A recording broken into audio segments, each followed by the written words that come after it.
je vous salue à tous dans le bon nom du Seigneur ce matin. Et j'aimerais vous parler ce matin d'un sujet qui, pour moi, me tient énormément à cœur. Dans ces temps de la fin, la Bible dit que dans les derniers temps, malheureusement, les hommes seront égoïstes. Le Seigneur, à travers la parole de Dieu, nous a prévenus de cette réalité qu'on doit vivre. Il nous a prévenus de tout. Il nous a prévenus qu'elle allait revenir. Et ce retour, il est pour aujourd'hui. Vous y croyez que le Seigneur peut revenir aujourd'hui? Amen. Hein? J'ai aimé tout le déroulement de la réunion ce matin. J'ai aimé les expériences qui ont été faites. Parce que grâce à ces expériences, ça contribue un petit peu au message de la parole de Dieu pour nous ce matin. Comme je vous disais, dans la parole de Dieu, c'est marqué que dans les derniers temps, des hommes seront égoïstes, fanfarons, amis des gens de bien, irreligieux. Je ne suis pas là pour frapper sur l'Église, mais justement, je suis là ce matin pour essayer qu'on s'aide les uns les autres. Dans l'expression de la parole de Dieu, vous verrez ça des dizaines de fois où il y a cette expression les uns les autres. Ils s'aident les uns les autres. Ils s'encouragèrent les uns les autres. Ils se fortifièrent les uns les autres. C'est-à-dire qu'à un moment donné, pourquoi je vous dis ça? Parce que l'Église, c'est les uns et les autres. C'est jamais tout seul. C'est jamais quelqu'un qui dit « moi je suis tout seul ». J'aimerais ce matin vous parler d'un sujet qui me tient à cœur, comme je vous dis, j'aimerais vous parler des frères. Des vrais frères. Être un frère pour son frère. Une sœur pour sa sœur. Hein? Un frère pour sa sœur. D'être réellement cela. Et d'arrêter d'être le frère pour le frère celui qui sait qui des fois il a de l'intérêt avec lui. C'est tellement facile aujourd'hui de choisir le frère qu'on veut aider, la sœur qu'on veut aider, celui qu'on veut choisir d'encourager, celui qu'on veut choisir de visiter, parce qu'on sait qu'on sera bien reçu, on aura le café, on aura tout le reste, et en retour on sera aussi aidé. Coucou l'a expliqué dans ses expériences ce matin, que les frères c'est utile, que le vrai frère est bon. Pas celui, la Bible a des expressions un peu particulières. À un moment donné, l'apôtre Paul, il exprime quelque chose, il exprime, à un moment donné, il parle de toutes ses difficultés, de tous les problèmes qu'il a survécu. Il dit, j'étais en péril de différentes façons, dans la mer, par les inconvertis, par toutes plein de choses, en naufrage, de tous les côtés. Mais à un moment donné, il dit, j'étais en péril par les faux frères. Que c'est triste. Que c'est triste de savoir que des fois autour de nous, et c'est une réalité, il y a des fois des faux frères. Des faux frères qui agissent de certaines façons. On aurait tellement espéré un morceau de pain de certaines personnes. On voudrait que des fois Dieu nous bénisse. Et des fois les personnes qui sont autour de nous, des fois, écoute, ils n'ont pas toujours été à la hauteur. J'ai pas toujours été à la hauteur. Est-ce que pour autant je suis un faux frère? Pas toujours. Je lutte contre ça. Je lutte pour que Dieu puisse m'aider à être cet homme, comme ce matin, qui soit capable de se diriger vers ses frères. Vous savez, à un moment donné, la parole de Dieu, à un moment donné, dans Matthieu, chapitre 23, versets 8 et 10, c'est marqué « Vous êtes tous frères ». J'aimerais que ce matin, nous puissions nous le rappeler. Je vais beaucoup vous parler de ça ce matin, dans les quelques minutes qui me sont données, pour nous laisser le temps à la prière, à cette belle réflexion de la parole de Dieu. Mais nous rappeler que nous sommes tous frères. Gloire à Dieu. Il n'y en a pas un qui doit se sentir exclu. C'est tellement difficile, ça a été dit ce matin, c'est tellement difficile lorsque des fois dans une famille, ça arrive que quelqu'un se sente méprisé, un petit peu de côté. Ça arrive dans les fratries de famille, parce qu'il y a des fois le chouchou de la maman, il y a des fois le chouchou du père. Souvent c'est le petit dernier qui est un peu chouchouté, un peu comme dans la parole de Dieu, le petit Joseph, avec tous ses frères, il était un petit peu chouchouté parce que c'était le petit bâton de vieillesse, comme on dit, vous comprenez? Donc lui il était chouchouté, il avait sa tunique, écoutez, elle était particulière, sa tunique à Joseph. Ses frères peut-être l'enviaient, ses grands frères, vous comprenez? Mais c'était des parents qui avaient agi de cette façon-là. Mais à un moment donné, c'est marqué comme ça dans la parole de Dieu, il faut être capable de regarder l'autre. Vous savez, il y a une règle d'or dans la parole de Dieu. J'aimerais vous parler de cette règle d'or en même temps. La Bible dit que tout ce que vous voulez que les autres fassent pour vous, faites-le de même pour eux. Okay. Alors il y en a beaucoup qui le disent, amen. Mais c'est là qu'on va en parler un petit peu ce matin. Ce que je veux pour moi, je dois être capable de le vouloir pour les autres. Amen, Seigneur. Alors quand j'analyse ma vie, qu'est-ce que je veux pour moi? Qu'est-ce que je désire pour moi? Vous êtes comme moi. Vous désirez le meilleur. Amen. C'est pas vrai? Hein? Quand vous êtes à table, vous regardez le morceau de viande, il dit, ah, si je l'aurais celui-là, ça serait pas mal. Vous comprenez? Mais des fois, par politesse, on se dit, bah tiens, je vais le laisser à l'autre. Et l'autre aussi, il est poli. Vous comprenez? Donc on désire souvent le meilleur pour nous. La meilleure place, quand on est en mission, sans trop le vouloir ou sans faire exprès, ça arrive parfois, vous savez, sans faire exprès. C'est pas de ma faute, j'ai choisi la place où il y avait la plus belle herbe, et l'arbre qui me donne de l'ombre. Quel dommage. Les vieux, ils avaient une particularité, les vieux de notre mission. Quand il y avait un arbre sur la mission, ils disaient personne s'y mettra autour. Faut pas faire de jaloux. L'arbre, il appartient à personne. Il n'est pas pour quelqu'un en particulier. Il est pour tout le monde. Donc les vieux, à un moment donné, quand il y avait l'arbre, là, ils se mettaient autour dans ces missions-là, ils discutaient, ils bavardaient autour de cet arbre parce qu'il appartient à tout le monde, vous comprenez? Il faut pas toujours vouloir tout pour nous, tirer toujours trop la couverture pour nous, vous savez? Et dans ce domaine-là, c'est l'expression même des bénédictions. Ce que je veux pour moi, je le veux pour les autres. C'est-à-dire que je veux être béni, mais je veux aussi que mon frère soit béni. Si je veux que le Seigneur m'encourage, je veux aussi que le Seigneur encourage l'autre. Et ce que je voudrais vous dire ce matin, c'est que Dieu, pour utiliser ce moyen-là, ce moyen pour pouvoir bénir les autres, c'est trop facile, bien souvent, de dire « Seigneur, bénis mon frère ». Et dans une prière fervente, vous le faites tous. Je le fais aussi. Seigneur, ce matin, je l'ai fait en partant, je l'ai fait depuis quelques jours. Seigneur, tu me donnes l'occasion d'aller apporter ta parole de Dieu dans cette église. Seigneur, bénis mes frères. Et je l'ai fait. C'était une prière sincère. Bénis mes sœurs. Bénis mes frères qui passent par la séparation. Bénis mes frères qui sont malades. Bénis mes frères et sœurs qui sont blessés. Ça a été dit ce matin. C'est une vraie prière qu'on fait tous. Mais à un moment donné, ce que je voudrais vous dire, c'est qu'il faut savoir aller plus loin qu'une prière. Vous savez, il y a un proverbe qui dit, et ça c'est un proverbe dans le monde, qui dit « Joindre les mains pour prier, c'est bien, mais les tendre vers les autres, c'est mieux. » Vous comprenez? La Bible dit, lorsque nous avons le pouvoir de faire quelque chose, ne dis pas à ton frère, reviens demain, lorsque tu as de quoi lui donner aujourd'hui.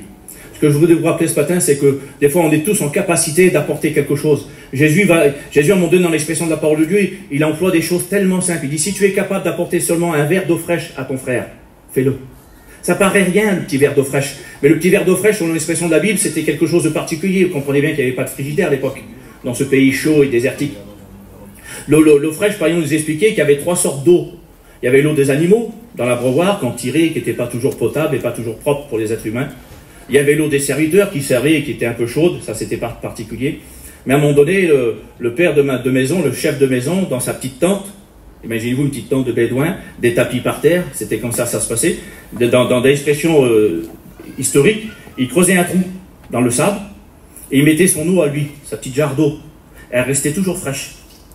Et à un moment donné, quand Jésus dit, si tu es capable de donner un verre d'eau fraîche, ça veut dire quoi? Ça veut dire l'eau que tu te réserves pour toi. Le meilleur. Pas l'eau des animaux. Pas l'eau des serviteurs. Mais l'eau que tu te gardes pour toi, celle qui est là, que des fois personne ne sait, mais qui est là à côté de toi, que tu te réserves pour toi. Jésus, il dit à un moment, il dit, sois capable, cette eau-là, de la donner à ton frère. Amen. Et c'est ce que Dieu nous appelle à faire aujourd'hui de plus en plus. D'être capable de donner le meilleur à l'autre. Vous comprenez? Les vieux, dans le temps, on disait qu'il était capable de donner sa chemise.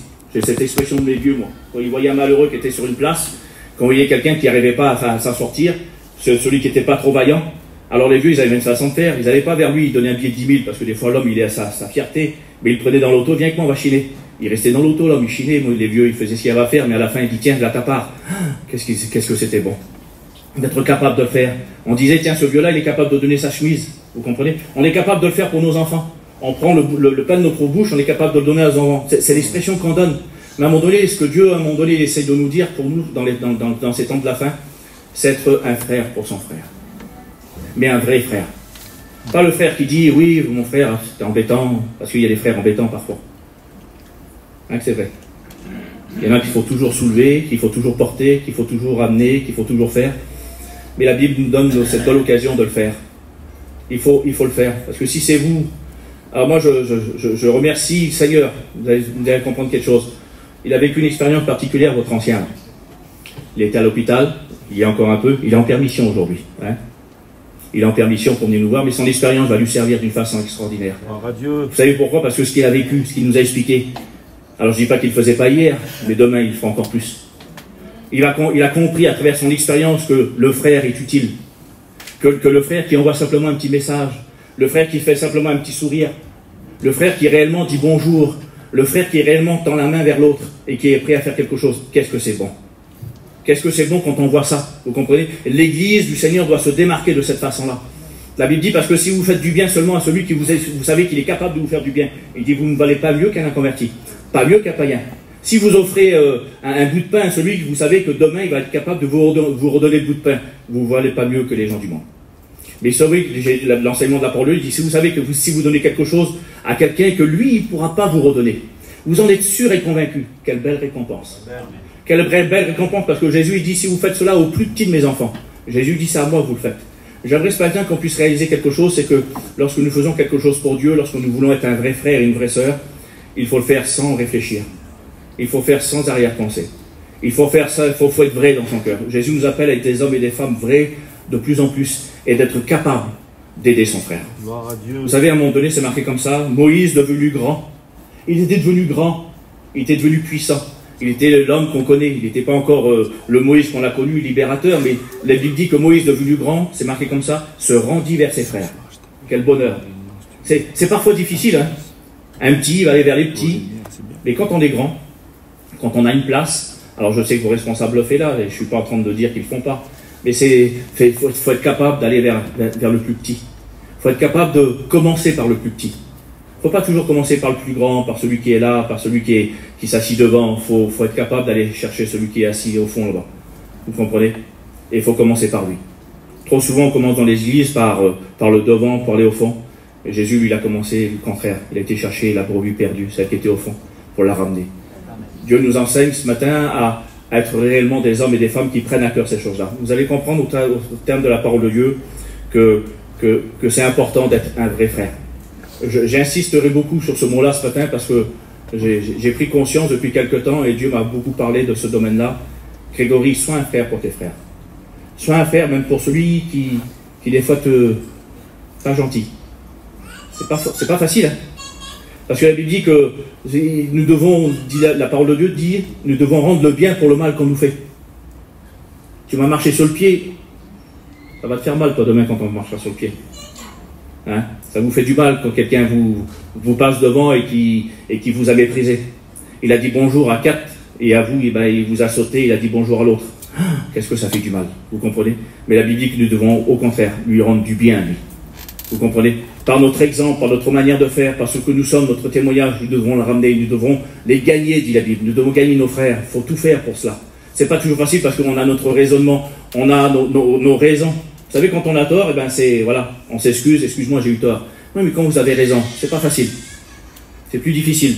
Mais l'Évangile, des fois, nous appelle à avaler ce que nous sommes, notre fierté, nos raisonnements pour gagner nos frères. Vous comprenez?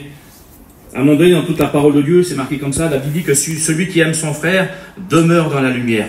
Et il est pour son frère aucune occasion de chute n'est en lui. Nous devons être des hommes comme ça ce matin. Des hommes et des femmes qui veulent demeurer en Dieu. À un moment donné, c'est marqué dans la parole de Dieu, il dit fréquente le sage et vous deviendrez sage. Fréquentez l'insensé et vous deviendrez insensé. Si vous fréquentez un égoïste, vous serez de la même manière que lui.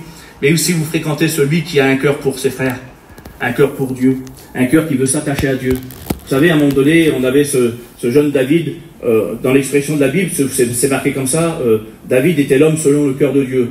C'est pas vraiment le texte comme ça. La Bible dit que David avait un cœur pour Dieu, se dirigeant vers Dieu. Vous comprenez? David avait un cœur comme ça. Dieu nous appelle ce matin à être des hommes et des femmes qui aient un cœur pour Dieu. Parce qu'on sait que si on va aimer comme lui, la parole de Dieu dit, comment tu peux dire que tu aimes Dieu et que tu n'aimes pas ton frère que tu vois?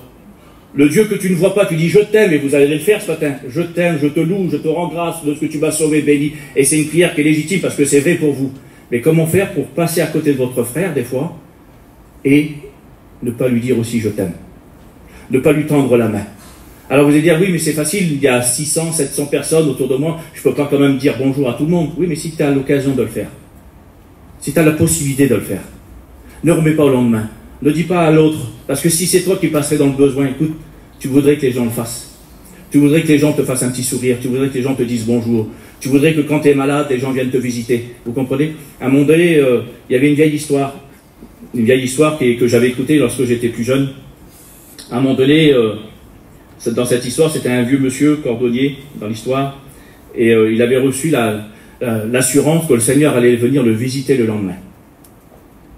Demain, je viendrai te voir. Quel bonheur de savoir que Jésus vient nous voir. Et dans l'histoire, à un moment donné, ce vieux monsieur s'est levé de bon matin, dit l'histoire, il a commencé à préparer son petit café, et il s'est mis à la fenêtre de sa petite boutique, et il a regardé patiemment tous ceux qui allaient venir. Il attendait que le Seigneur vienne. Et d'un seul coup, de très bonne heure le matin, une femme est passée, en train de faire son petit commerce, il faisait froid, et l'histoire nous dit il l'a fait rentrer dans sa petite boutique, il y avait du chauffage, il a servi un petit café. Et elle est repartie. Un peu plus tard dans l'après-midi, il dit, Seigneur, comment ça se fait que tu n'es pas encore venu? Un peu plus tard dans l'après-midi, il y avait une autre personne qui est venue et il lui a fait aussi du bien. Et le soir, il lui a aussi fait du bien, il a donné un morceau de pain à un petit malheureux. Et le soir, il s'est couché, il dit, Seigneur, comment ça se fait que tu n'es pas venu me voir? Et il dit, je suis venu te voir 3 fois. Je suis venu te voir ce matin, je suis venu te voir cet après-midi, et je suis venu te voir hier soir. Parce que ce que tu as fait, c'est à moi que tu l'as fait. La Bible dit dans Colossiens chapitre 3, verset 23, il dit, tout ce que vous faites, faites-le non pour les hommes, mais comme pour le Seigneur.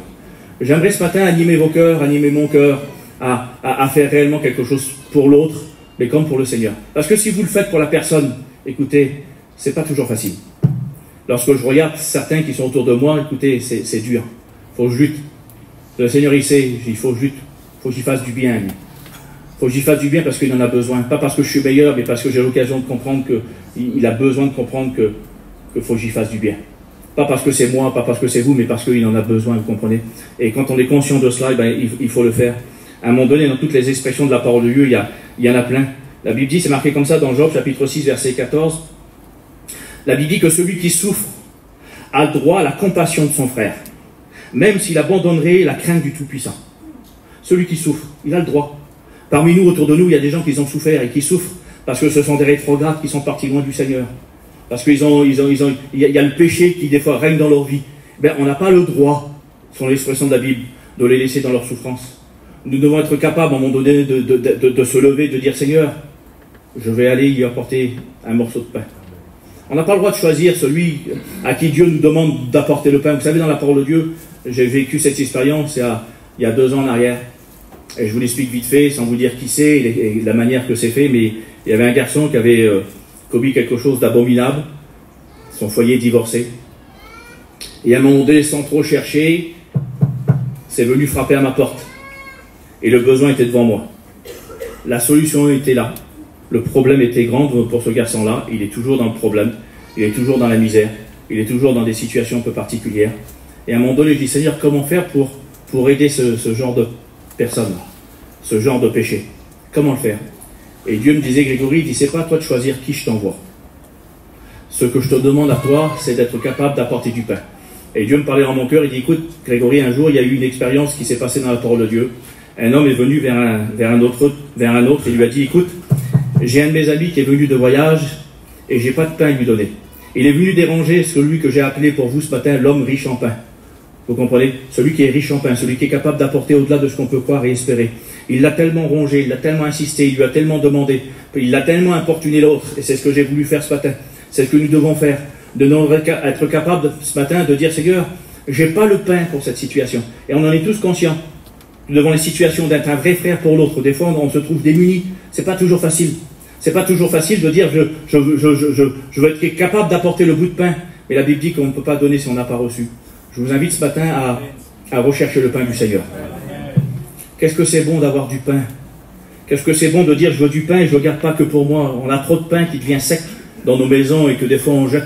Vous comprenez? On a trop des fois de paroles de Dieu, de mots d'encouragement qu'on serait capable de faire et des fois on ne le fait pas parce qu'on a honte, parce qu'on est timide, parce qu'on se dit qu'est-ce qu'il va penser. Écoutez, j'aimerais vous dire quelque chose et prenez pour une parole de Dieu.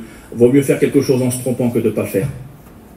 Si vous pensez être capable de dire un mot d'encouragement à quelqu'un, faites-le. Peu importe la réaction de l'autre, faites ce que vous avez dans le cœur. Allez vers quelqu'un et vous dites-lui simplement, Jésus t'aime. Allez vers la convertie et dites-lui qu'il y a une solution. Allez vers tous ceux, vers vos pasteurs et dites-lui, vous savez, le Seigneur est avec toi aussi, mon frère. Allez vers quelqu'un, dites simplement ces mots-là, parce que vous aussi, vous auriez voulu qu'on vous les dise. Et à un moment donné, dans cette parole de Dieu, l'homme qui est riche en pain, la Bible dit, va faire quelque chose de particulier, parce que quand on pense aux autres avant nous, écoutez, quand l'homme de Dieu, il vient vers l'autre et dit, écoute, dans ma maison, il y a quelqu'un qui a besoin de pain, et moi, je ne l'ai pas, il dit, donne-moi du pain. Vous comprenez? Il ne demande pas pour lui, il demande pour l'autre. Quand on fait passer l'autre avant nous, qu'on arrête d'être des hommes et des femmes égoïstes, quand on fait passer l'autre dans ses besoins, même si vous avez besoin, écoutez, il faut être capable de le faire. Il faut être capable de penser à l'autre. Vous allez vous regarder et vous dire, oui, mais moi aussi j'ai besoin. Moi aussi je suis dans le problème. Moi aussi je suis dans les difficultés. Oui, mais c'est là que rentre le vrai frère. C'est là que rentre le vrai frère, le grand frère, et peu importe la vraie sœur, qui est capable de dire, bah écoute, ce que j'ai, écoute, on va le partager. J'ai un morceau de pain, mais écoute, c'est pas grave, on va le partager en petits morceaux. On va le faire tout à l'heure ce matin, dans la Sainte Seine. Jésus prit du pain, il l'a partagé, on va le couper en petits morceaux, parce que pour faire en sorte que chacun d'entre nous, ce matin, il y aura du pain pour tout le monde, de petits morceaux de pain. qui est suffisant. Vous comprenez? Le pain qu'on reçoit, il n'a pas besoin de faire 3 mètres de long et un pain spécial. Il faut juste le pain de la parole de Dieu. Un mot suffit. Vous comprenez? Si dans la parole de Dieu, il y a un mot qui est capable de bénir ton cœur, écoutez, je voudrais vous le dire, j'ai grandi comme ça, et c'est une réalité. Je le disais encore à une femme hier. Je prends la parole de Dieu comme argent comptant. Excusez-moi. Dieu, il n'avait pas à la marquer. Il y a des mots qu'il n'avait pas à dire s'il n'était pas capable de les accomplir. Moi, à chaque fois que je vois un texte, je mets Dieu devant l'évidence. Je dis souvent avec Dieu, je dis, Seigneur, dans le monde, on dit que la parole vaut l'homme ou l'homme ne vaut rien. Et il dit, toi, tu es plus qu'un fils de l'homme pour te repentir, pour te changer d'avis. Mais tu l'as marqué que tu serais avec moi tous les jours. Quel bonheur, tu es avec moi. Amen. Seigneur, tu as marqué que tu serais le Dieu et l'Éternel qui me guérit. Il faut y mettre devant le nez comme ça. Pardonne-moi, mon sauveur, ce matin, mais je te mets l'écriture devant ta parole et tu me guéris. Tu as dit que tu seras avec moi dans toutes les situations, dans les moments de difficulté, dans le moment de tristesse, de deuil, de larmes et de pleurs. Alors Seigneur, merci parce que tu l'es. Tu comprends? Il est là. Il est là tout le temps. Et ce que nous devons faire, c'est bénir. Alors c'est vrai que des fois, on en a besoin, nous. Vous comprenez? C'est nous qui avons besoin. Mais il faut être capable, quand Dieu nous en donne l'occasion, de rendre l'appareil. Vous comprenez? C'est pas dire, bah, tiens, moi j'ai été béni, j'ai reçu, et ça y est, je garde tout pour moi. Non, non. Sois capable aussi de le faire. Vous comprenez? À un moment donné, c'est marqué comme ça. C'est à cause de vous, frères, que j'ai fait ces choses, une application à ma personne, afin de ne pas aller au-delà de ce qui est écrit. Il faut, frères et sœurs, faire de la parole de Dieu, de ce que je suis en train de vous dire, une application. Vous savez, le mot application, c'est ce qu'on voit dans notre téléphone, vous savez. C'est quelque chose qu'on veut s'appliquer à nous-mêmes. C'est quelque chose qu'on ne veut pas dire, ben lui, il n'a qu'à le faire. Elle a qu'à le faire. Lui aussi, moi aussi, je suis dans le besoin, vous comprenez? Ça, c'est la pensée humaine, c'est la pensée qui ne vient pas du Seigneur. Mais à un moment donné, Dieu nous appelle à être des hommes et des femmes capables de faire du bien à nos frères. Écoutez, c'est marqué comme ça. Dans la parole de Dieu, vous avez cette expression de Joseph, lorsqu'il est là et lorsque son père, il lui demande d'aller prendre des nouvelles de ses frères. Et il dit, que fais-tu? Il dit, je cherche mes frères. Je voudrais que ce matin, nous soyons des hommes et capables de chercher nos frères, chercher nos sœurs, s'intéresser à cela, s'intéresser vraiment aux besoins de l'autre, à la condition de l'autre. Vous allez dire, je suis un peu embêtant ce matin, parce que c'est pas l'époque qu'on vit aujourd'hui. Aujourd'hui, c'est chacun pour soi et Dieu pour tous. C'est cette expression que beaucoup d'entre nous le ressentent.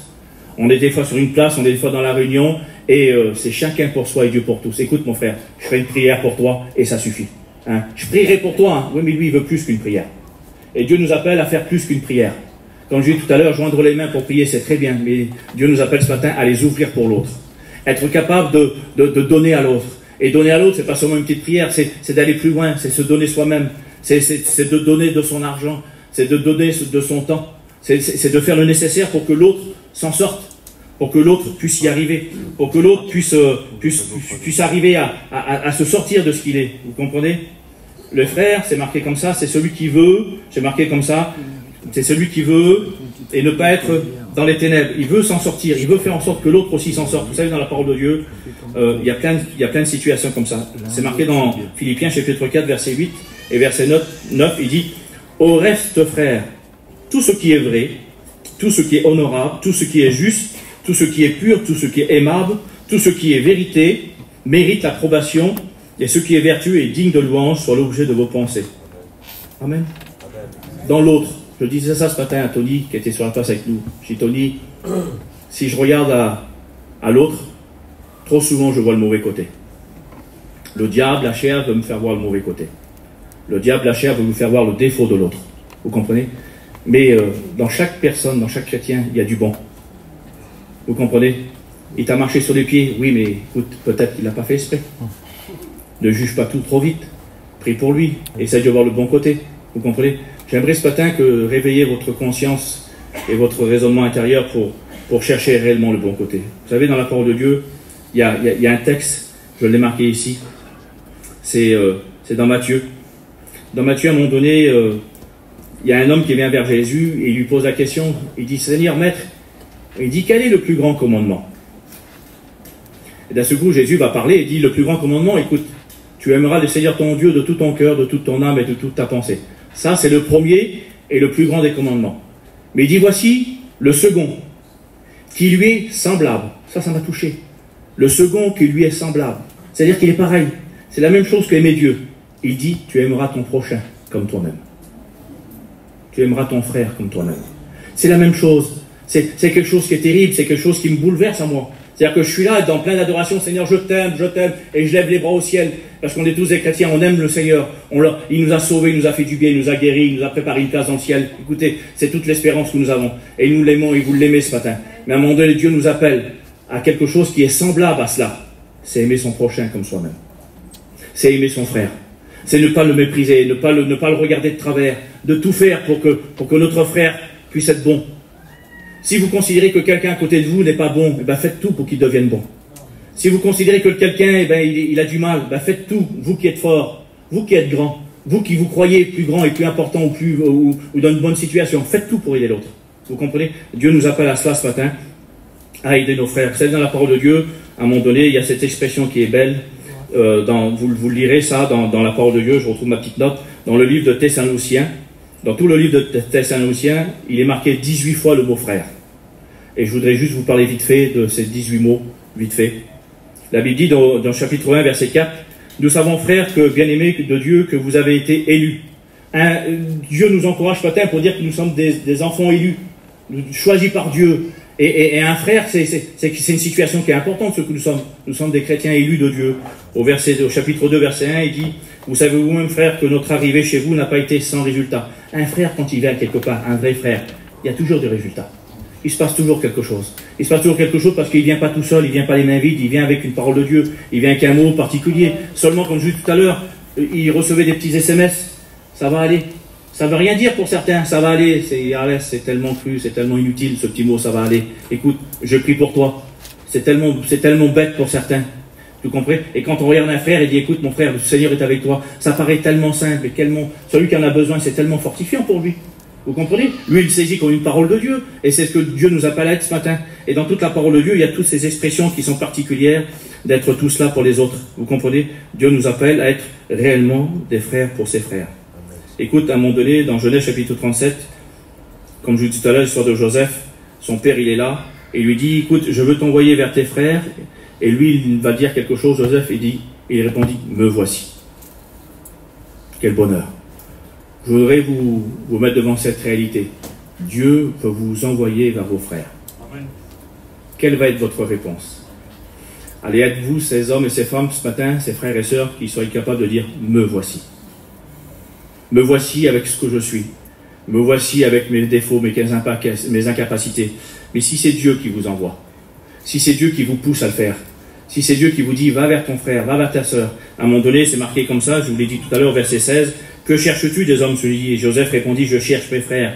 Au chapitre 4, verset 9, l'Éternel dit, où est ton frère? Et il répondit, je ne sais pas. Suis-je le gardien de mon frère? Vous connaissez ces histoires. J'aimerais vous rappeler que des fois, Dieu voudrait nous bouleverser ce matin pour dire, écoute, prends soin de ton frère. Amen. Prends soin de ta sœur. Ne laisse pas ta sœur dans sa situation, ne laisse pas ton frère dans sa situation. Viens prendre soin de lui. Dieu nous appelle à des hommes et des femmes comme ça ce matin. Le texte, vous connaissez dans le psaume 133, « Voici, oh, qu'il est doux et qu'il est agréable pour des frères de demeurer ensemble. » On connaît tous ces textes, on les connaît par cœur, mais il faut être ensemble, il faut demeurer, il faut avoir ce même sentiment les uns envers les autres. Vous comprenez, parce que c'est tellement important. Écoutez, Jésus à un moment donné va dire quelque chose dans le Proverbe chapitre 17, et on le prend pour le Seigneur, cette parole de Dieu. La Bible dit que l'ami aime en tout temps. Mais dans les difficultés, vous connaissez ce texte, on le dit ensemble, il se montre. Il se montre. Il y en a deux qui le disent. L'Église, dites-le. Il se montre. Un frère. Il faut être capable d'être un frère dans ces moments-là. Il ne faut pas dire seulement je t'aime, je suis ton copain, une petite main sur l'épaule. Mais Dieu nous appelle ce matin à faire plus encore. Oui, vous comprenez? Alors c'est une parole de Dieu, peut-être pour certains, certains vont la prendre à cœur, certains vont réfléchir, certains, ça vous donnera peut-être le moyen de réfléchir, mettre un frère pour son frère, une sœur pour sa sœur, être le moyen de bénédiction pour l'autre, tout faire pour que l'autre soit béni. La Bible dit que chacun mette au service des autres, de ses frères, le don qu'il a reçu. On n'a pas le droit de garder quelque chose pour nous, on n'a pas le droit, et je me répète beaucoup ce matin, mais on n'a pas le droit de faire cela. Mais comme je vous dis tout à l'heure, celui qui souffre, il a le droit à notre pain. Vous comprenez? Et quand je vous disais tout à l'heure, lorsqu'on vient vers Dieu pour chercher le pain qu'on a besoin pour l'autre, Dieu est tellement bon, vous savez, Dieu sait très bien que lorsqu'on fait passer l'autre, l'intérêt des autres, la Bible dit que chaque personne regarde son propre intérêt, mais que chacun regarde l'intérêt de l'autre en premier. Vous comprenez? Parce que si je regarde mon propre intérêt, ben, je vais dire, moi j'ai faim, j'ai froid, j'ai soif, j'ai besoin d'une chemise, j'ai besoin d'un pantalon, j'ai besoin d'une paire de baskets, j'ai besoin de quelque chose, parce qu'on regarde à soi-même. Mais la Bible nous enseigne à regarder l'autre en premier. Et ça, c'est toujours plus difficile, vous comprenez? Mais quand on est capable de le faire, écoutez, Dieu, il est tellement bon, il est tellement vrai, et tellement amour dans ce qu'il fait, comme je disais tout à l'heure, l'histoire de l'homme qui est riche en pain. À un moment donné, quand on pense à l'autre, la Bible dit que l'homme, dans cette histoire, il va lui donner 3 pains. Mais pourquoi 3 pains? Ils sont que 2. Parce que Dieu sait que lorsqu'on est capable de le faire, ben Dieu nous donne du pain en abondance, il nous donne du pain en avance, des bénédictions en avance. Lorsqu'on est capable de le faire pour l'autre, Dieu va nous en donner aussi un pour nous. Dieu est tellement bon, il sait très bien que l'autre il a faim, mais moi aussi j'ai faim. Mais Dieu est capable aussi de donner un morceau de pain. Parce que Dieu sait qu'à un moment donné, Dieu va vous envoyer. Parce que si vous êtes disposé pour le faire, écoutez, attendez-vous à ce que plein de frères et sœurs soient sur votre route. Vous comprenez? Il y en a qui disent, mais comment ça se fait que je suis comme ça et que moi je participe pas à l'œuvre de Dieu? Parce que tu es égoïste peut-être. Parce que ce que tu veux, tu le gardes pour toi. Et si tu décides aujourd'hui, dis Seigneur, je veux être un frère pour mon frère. Le pain que tu vas me donner, Seigneur, je veux en donner un bout à l'autre. Je veux être capable de le partager. De le partager déjà à ma compagne, à mon mari, à mes enfants. Je veux être capable de le faire. Écoutez, Dieu vous donnera du pain en abondance. La Bible dit qu'il donne du pain à celui qui a besoin, vous comprenez? Et dans la parole de Dieu, il y a toutes ces histoires-là. Je voudrais...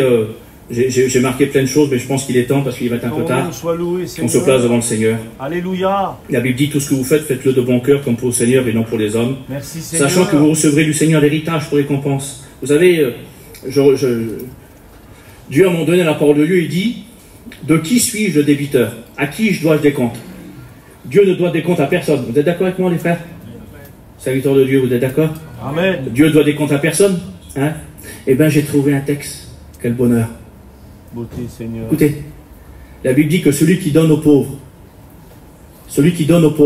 prête à Dieu, qui lui rendra selon son œuvre. Alléluia, Seigneur. Vous comprenez? C'est le seul texte de toute la Bible où c'est que Dieu est redevable à quelqu'un.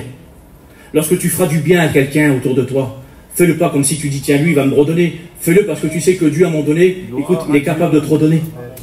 C'est pas l'autre qui sera capable de le faire. Peut-être que lorsque tu vas faire du bien à ton frère, peut-être que tu n'auras pas la reconnaissance, le merci. Peut-être que pour lui, ça sera banal. Peut-être même que le morceau de pain que tu vas lui donner, lui, peut-être qu'il va le jeter, il va dire, bah, j'en veux pas de ce pain-là. C'est pas grave, toi, tu l'as fait avec ton cœur. Écoute, c'est ça qui compte, c'est avec le cœur. Alléluia. Si tu donnes aux pauvres, si tu donnes aux malheureux, si tu donnes à ton frère, écoute, tu prêtes à Dieu. Alors ce matin, soyons capables de le faire. Gloire à Dieu. Et Dieu rendra chacun selon son œuvre. Que Dieu nous bénisse ce matin. La Bible dit, 2 Corinthiens, je termine là-dessus, 2 Corinthiens chapitre 6 verset 11, notre bouche s'est ouverte pour vous, notre cœur s'est élargi, et vous n'y êtes point étroit au-dedans de nous. Mais ce sont vos entrailles qui se sont rétrécies. Rendez-nous l'appareil. C'est l'apôtre Paul qui parle. Je voudrais que ce matin, nous puissiez vous rendre l'appareil les uns avec les autres. Gloire à Dieu. Vous comprenez? Ne pas avoir un cœur rétréci. Ne pas un cœur qui s'est dit, je pense qu'à moi. Non, non, élargissez vos cœurs. Élargissez vos cœurs pour vos frères, pour vos sœurs. Et le Seigneur va nous bénir ensemble. Gloire à Dieu. On prie le Seigneur ensemble, si vous voulez bien. Amen, amen. Hein? On est devant la parole de Dieu ce matin. À Dieu la gloire. Écoutez, je voudrais pas aller plus loin parce que il va être long. Donc on reste là-dessus. Ce que vous voulez pour vous, il faut le vouloir pour l'autre. Nous sommes dans